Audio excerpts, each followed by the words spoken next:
got a large lump of ginkgo that I air layered off a couple of years ago. It's kind of sulked ever since. I'm going to put this into my garden this year and just grow it on, and then maybe restart if we can encourage some wire on one of these pieces and make it a little bit more interesting and start again with a smaller air layer. I think that might be the way forward with that. This here I'm going to feature in a video soon with another oak tree. There's something happening in that pot that we need to check on, but really not, you know, that significant piece of material really. Has a little piece of movement down there. Oh, there's a big lump of calicarpa in there by the look of it as well. This is quite cool, and I don't think I've really showed this much before. I'm just wondering how well it did last year. We could have a look. See how that. Oh yeah, there's some good roots in there. So I only collected this last year, and this is a spindleberry or a euonymus, and you can see there actually it's going to flower this year. So, and already we've got aphids there as well. You can see it doesn't take them long. That's going to flower though, and this has a really cool kind of berry at the end of the year. It's got this kind of corky bark as well. But I want to again take an air layer of this here, so we've got two in effect to work from, and you could take another one, but until I can secure my own facilities, I'm a bit apprehensive about creating more and more plants. This I'm dying to do a little video on, just the weather's been bad again. You can see it's just full of bud. Really does look nice, doesn't it? Although it's not really been structured or such, it's just a chopped down tree that I've collected. But I only got this again last year, funny enough. I managed to get it in this ridiculously small pot.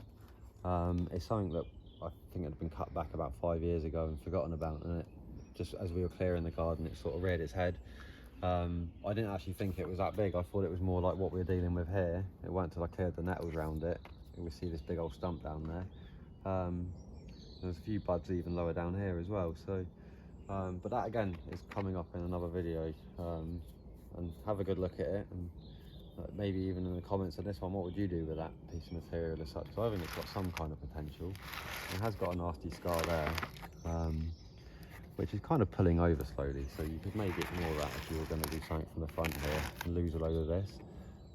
Got a nice cherry here that again from the same garden last year I collected. Gone a little bit inverse around that cut wound there, but I think if we clean that out and let it keep growing, I think where the roots are so close to that, it will bolster and kind of revert back to where we need it to be. This hazel here again. Last year I wasn't really keen on that. This year, although it's got some odd cuts going on, I don't know why I thought about keeping those two so close together, but I don't know, there's something about this again, the way it works. You know, I'll keep it for now. Another field maple there, really quite nice shape to the bottom there. I did start growing a leader last year, but it got caught by some wire. I missed this one. But looking at it now, it's kind of growing through it. Although with things like field maple and beech, you know, scars, unless you kind of like it or it's part of the design, or it's something you can't change, they want to be avoided because they do show up for a long while. Like that wire mark will probably persevere for a few more years, but I'd imagine because of the size of this, and we're going to thicken it up, it would eventually kind of hide. This one I'm keen on as well, a bit like the oak I showed you earlier, similar kind of style of movement. I got this one a couple of years ago now. It's got a great naberry as well. You see that, just proper bolstering into the ground. And this, again, all created by where it was kind of growing in a crack in some concrete. I collected this midsummer. Everything was wrong about it, but we were going to be filling over the area, so it was going to, you know, meet a demise one way or another. And even with kind of, you know, not being big-headed, but my kind of skills of digging up trees, I very rarely kill a tree if I'm putting maximum effort in. There's no reason why you can't collect it, but this was in a real awkward position the way it had grown into the concrete. I didn't get much root. I then just left it in a bucket of water for probably 2 weeks. And then as we hit that kind of July, August kind of dormancy, potted it up then into a well-drained mix. Kept it like shaded and, you know, the morning sun as you do, and it pulled through fine. And I think now we're starting to get, you know, a couple of years away from really getting it to its desired thickness, and I'm making a bonsai out of that. So I think the Liberian trunk, I've got a big tick on that one. Just need to then obviously start thinking about branch structure and where we're going with it next. This you may have seen a couple of times. I've nearly threw this away a few times, just because it sat, you know, really sulking. But last year it come to life, pushed out all this new growth, loads of new branches everywhere, probably too many. Got a really ugly big cut at the back there. Not too sure what we'll do with that in the end. But I think with this, you know, we can wire some of these around and aim for that triangle and could make that into quite a cool little thing straight away. Just need to have a play around with it and a good think into it, as it were. Got some lodgepole pine seedlings now that are probably on their 4th year. These ones here have some flowers on them, which is quite cool. That's really quite impressive, really. The only reason this one's not been bent around or had much done to it is the trunk down here. There's loads of little branches lower down, so I think we'll actually try and make some kind of clump out of that, because it's quite rare in the pine that you get that option down there. And even this one here, you see, has quite lower down branches, so as long as this doesn't get too vigorous that those give up, might be an option for a really small tree again as well. But I really like the winter colour of these lodgepole pines. They do take on this kind of yellowy lime green, which they do kind of keep through the summer, but it seems to, you know, really be quite vibrant through winter with those, so they're quite interesting. And the larches, from a few, well, probably like a month back, a few videos back, have now broke bud, and they're looking really good this year. Really healthy colour. Look how green that is. So yeah, they're successful as such. You see that there? We've almost got some little pads going on there. Kind of what we were going to call a semi-raft style thing. Again, all those little ones there that I put wire around all woke up fine, so we haven't done no harm there. So yeah, I'll be keeping an eye on these over the next few weeks. One more kind of table worth looking at here, and that hawthorn hedge I was telling you I got pretty much dibs on. Here's some of the better bits here, so I didn't go for all the thickest material. Really got some really nice movement on this.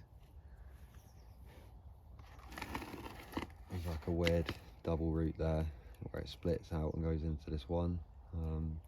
Quite an interesting looking thing. That one did salt quite a bit last year. You know, a lot of this with bonsai, unless you're going to show these trees or, you know, go into god level of it, I think it really is about what you enjoy doing and you know, taking joy out of doing it.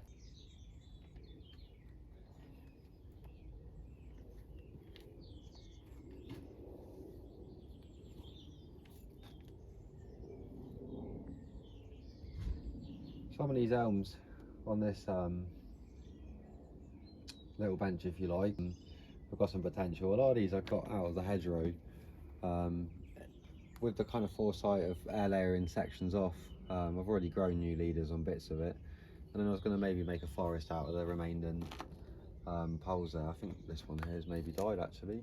We lost one there. I've got a few down here, little air layers that I've already done that have woke up fine, probably better than the actual collected trees. That one I find is a really nice actual little shape piece. This pot's kind of ruining the aesthetics of it there, but that has got, I'd imagine, a great berry starting under there from where we fanned it out from the air layer. And you know, I don't know, it's looking quite healthy really. Nothing too eventful on here. These are all hibiscus. I'm kind of in two minds of kind of giving up on hibiscus for bonsais at the moment. I've got a few with nice movements now, you know, bits of movement around the bottoms there. They're more of a cut and grow thing, although you can bend them around, so they do tend to sulk a little bit if you do overdo it. Yeah, I think the cold winters maybe took its toll on a few of these, but we'll see. You know, I see green buds on a few of them, a few of the ones that flowered last year, funny enough. So this is a beech air layer that I've mentioned a few times to you guys now. Although it's got some nasty cuts, they are actually kind of pulling over. You'll never not know there was a cut there with a beech tree, but you know, it's kind of cool to see it healing. But this is a purple leaf. I don't think it's a variegated purple leaf. There's something else odd about it. I know it's weeping as well. So that in effect, if you imagine, was a weeping branch off of that tree. I've got this old hazel that I've mentioned a few times. You can see we're getting roots out of these chunkier roots now, so we'll be able to cut these, which we've been kind of waiting for. Second to that, I was going to start approach grafting some little roots on there as a practice tree. There's another nice hornbeam there as well, which I've been making the leaders for a while, or just trying to get it right at least, the new leader. So maybe I'll come back over now. But there's a couple of chops been made and something that I'm kind of happy with. I do like this hornbeam. Needs the nub cutter really to knock back a few of those. I think you see where the secateurs don't quite do the job in the long run. You know, you get away with it working with them, but in the long run, you see we've got cuts that are then slightly 3D. But again, you know, going back to old twisted gnarly old trees, I think as time goes on, these things will add features and that to the to the tree. I've got a survivor here of my golden elm, my original bonsai, which I LA'd the top of last year, but then killed the bottom of, which surprised me really for a golden elm as such. But much like our kind of English elm or Elmus minor, you know, the small leaf elm, has a nice little leaf and a really nice bright colour to it. Really keen on the golden elm, probably more than our English elm to be fair. There's something about this plant that has a bit of a lure to it. And another thing, just before we go to the last bench, it's going to be useless for a bonsai, but this walnut tree I collected last year, probably about half the size of this. It's just such a shame because look at the taper you can create with these. You can see how quickly it grows. It just kind of breaks its bark. But you know, I'll carry on growing it because it's kind of cool to have a walnut on the bench. And then finally, I have this little bench of pines and conifer things. This is a Scots pine. I just took the wire off the other day. The wind had blown it over. Not bad really for the pot size it's in. I don't say it wants a repot. Look at all that mycelium, and that's just in a sand and compost mix. So although I've been experimenting a lot recently with you know, substrates that most people would be using for proper bonsai mixes, over the years I've just had such good results with sands, grits and compost that, you know, you do kind of wonder, am I doing the right thing jumping over to it? But it really, I think it's the cold winters in England are the things that convince me it's worth you know, changing over. And then I think as the trees mature obviously as well, then obviously, you know, node length and controlling the growth might be actually a lot easier with these proper, you know, design compost mixes, as it were.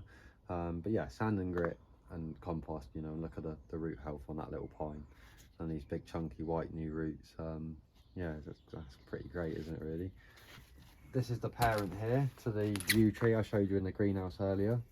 So this is the base part of it. That's where we cut it from, obviously last year, and we were after this kind of rootstock. It's a shame it's a little bit, not a little bit more 3D really. It's a bit 2D when you turn the tree. I'll show you there.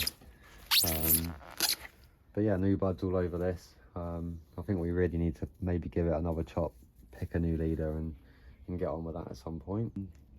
Here's one that I'm gonna make a cascade out of. So that was bolt upright last year. I put this initial bend in it. Got a little scar from the wire under there, but nothing too major considering how harsh we were to it. And again, just a picture of health. All the buds are breaking. There's buds coming from within the bud, you know, from under that little bud either side there. So really for a pine as well, you couldn't ask for a better kind of behaviour out of it. There's some mycelium building up there. So, and some really strong white roots again as well. So, you know, although these aren't all looking like bonsais yet, I feel like we've got the health in some of the material now. One more little gem that I've spotted here actually that I want to show you before we just go look at one more thing to wrap this video up. These little redwood seedlings that out of a tray of probably, I don't know, 1,000 little seeds without counting them, 2 popped up. So So you've got a fair bit of root growth on those as well. But they got this really nice purple hue over winter. I think they're going to come to life soon. So again, I want to get these repotted. You can see that really nice colours though, of them all like almost luminous.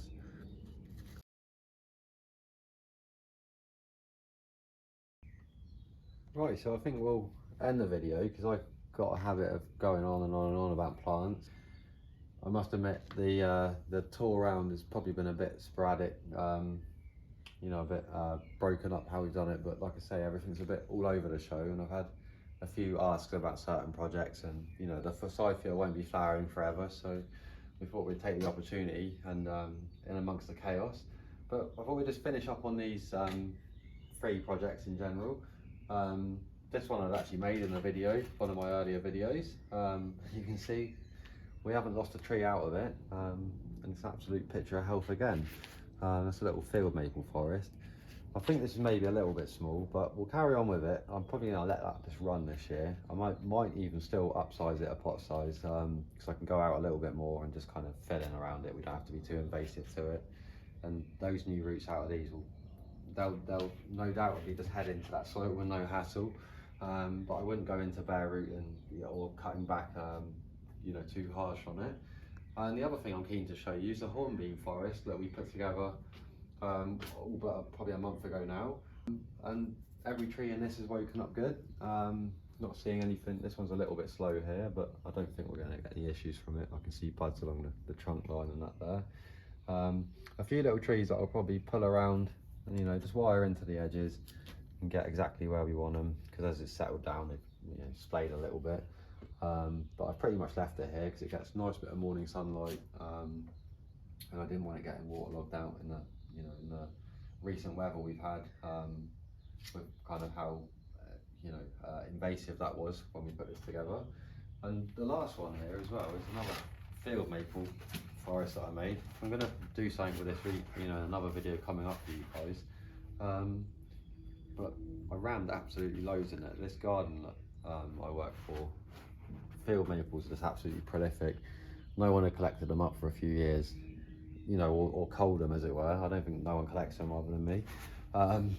But no one had knocked them back for a few years, and I found some quite reasonable sized ones. Some of these had good movement, and probably as an individual plant, if you didn't have as many plants as I've got, you might have been tempted to keep them out and grow them on. But second just to killing them off, I've chucked them all in one pot like I did here. This kind of inspired it. I've never been that great at forest plantings because I'm a bit OCD with things, so I want to keep tweaking it, and the forest is too big to play that game with really. I think you've got to let it fill itself in and go with the flow. But these 3 are all looking quite, you know, promising. We've got the scale, we've got a small, medium and large as it were. Well, thanks for watching. I hope you enjoyed that one despite the kind of disorder and chaos. Hopefully next time we'll have it a bit smarter. If you have enjoyed the video, if you give it a thumbs up, that'd be really handy. And if you're a new viewer, if you maybe consider subscribing. Thank you.